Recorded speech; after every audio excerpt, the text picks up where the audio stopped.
Memasuki musim kemarau, puluhan kepala keluarga di Desa Ciampea, Kecamatan Ciampea, Bogor, Jawa Barat mulai krisis air bersih. Untuk mengantisipasi kurangnya air bersih di kampung padat penduduk, Jumat pagi sebuah truk tangki pengangkut air bersih diburu warga untuk mendapatkan jatah air bersih. Warga rela antri demi mendapat pasokan air bersih. Hampir 1 minggu nggak ada airnya ya, buat ini juga wudhu nih nggak ada air. Kekeringan. Warga ya memang daripada ngambil dari jauh kejauhan ya di sini aja diminta ke desa.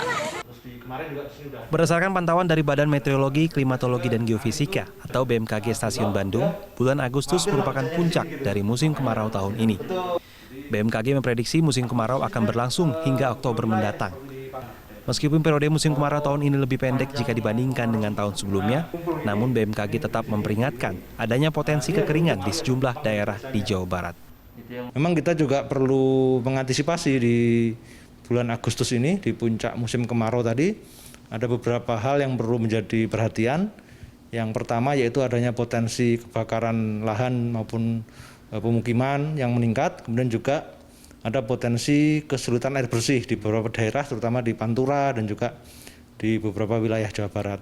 Kemudian yang terjadi di puncak musim kemarau yang langsung kita rasakan yaitu adanya suhu minimum yang lebih rendah dibanding waktu yang lain, terutama menjelang dini hari.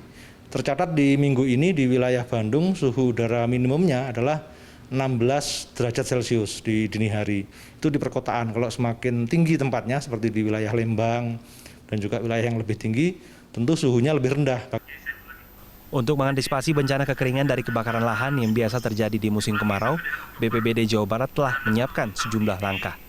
Salah satunya mengeluarkan aturan penanganan kekeringan di Jawa Barat melalui surat keputusan Gubernur Jawa Barat yang telah mulai berlaku pada 1 Agustus lalu. Nah, dengan adanya status darurat kekeringan ini, artinya kita punya dasar hukum untuk mengajukan anggaran kedaruratan untuk biaya operasi-operasi tadi. Karena kan mengirim tangki air ke desa-desa itu butuh BBM, butuh ya untuk personilnya dan sebagainya. Kemudian juga kita juga bisa melakukan perbaikan infrastruktur, misalnya untuk pipanisasi di desa-desa gitu yang memang sumber airnya ada tapi agak jauh, kita lakukan pipanisasi. Membangun toren-toren, embung-embung penampungan dan seterusnya itu bisa kita lakukan. Sepanjang tahun 2019, BPBD Jawa Barat mencatat ada sebanyak 2.057 bencana yang terjadi di Jawa Barat.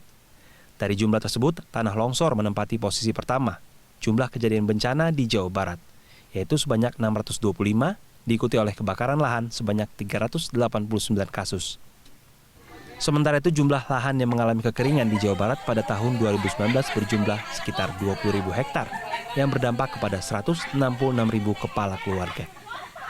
Sebagai langkah antisipasi bencana, BPBD Jawa Barat telah menyiapkan anggaran sebesar 5 miliar rupiah yang berasal dari APBD Jawa Barat.